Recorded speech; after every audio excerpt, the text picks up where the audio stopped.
আচ্ছা, আমরা এখন অঙ্ক যেটা করব তার নাম কি ভগ্নাংশের বিয়োগ এবং যোগ একসাথে কিভাবে করে, ঠিক আছে? একটু ভালো করে মনোযোগ দিয়ে খেয়াল করে দেখো। আমাদের এখানে সংখ্যা দেয়া আছে 5/2, 10/3, 17/4। তার এখানে যোগ দেয়া আছে, এখানে বিয়োগ দেয়া আছে, তার মানে যোগ বিয়োগ দুটো একসাথে আছে। এই অঙ্কটা করতে গেলে প্রথম কাজ কি কে বলতে পারবা? প্রথম কাজ কি? লসাগু করা। গুড। তাহলে কার কার লসাগু করব? হরগুলোনের লসাগু করব। লসাগু করে ফেলি, একটু রাফ করে ফেলি। 2 3 4। লসাগু করলে কি হয়? 2 দিয়ে যায়। 2 1 কে 2, 3 কে যায় না, 3 হয়ে গেল। 2 2 4। আর কি ভাগ যাওয়া সম্ভব? সম্ভব না। তাহলে আমরা কি গুণ করে ফেলি?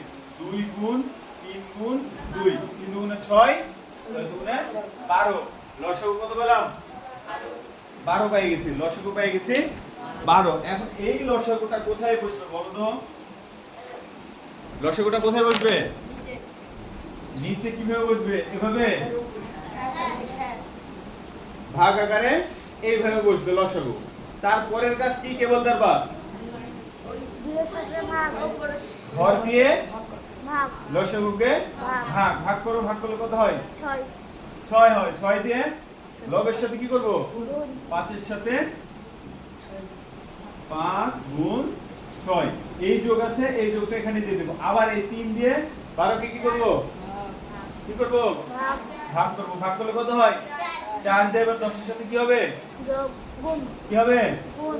10 গুণ 4। বিয়োগ আছে, বিয়োগ দিলাম। এবার এই 4 যায় এই 12 এর সাথে ভাগ। ভাগ ভাগ কত হবে? 3। 3 যে 17 এর সাথে গুণ। 17 গুণ 3। এই জিনিসটা বোঝেনি কে? বুঝছি কি এই জিনিস? আমাদের কাজ কি? এটা দিয়ে এর সাথে ভাগ। 2 দিয়ে ভাগ করলে হয় 6, 6 দিয়ে 5 এর সাথে গুণ। 3 দিয়ে 12 এর সাথে ভাগ 4, 4 দিয়ে 10 এর সাথে গুণ। 4 দিয়ে 12 এর সাথে ভাগ 3, 3 দিয়ে 17 এর সাথে গুণ। এবার একটু আমরা গুণ করে ফেলি। কত হয়? 5 6। যোগ আছে, যোগ দিলাম। 4 10 এ 40 বিয়োগ 3 17। এর সাথে 21 এর 1 হাতে থাকে 2, 3 1 কে 3 এর 2 5 51। ভাগ আকারে কি 12 থাকবে না? থাকবে। এবার যোগ করে ফেলি। 40 আর 30 এ কত হয়? 70 বিয়োগ কত? 51। আর নিচে কত? 12। এবার 70 থেকে 51 বাদ গেলে কত থাকে?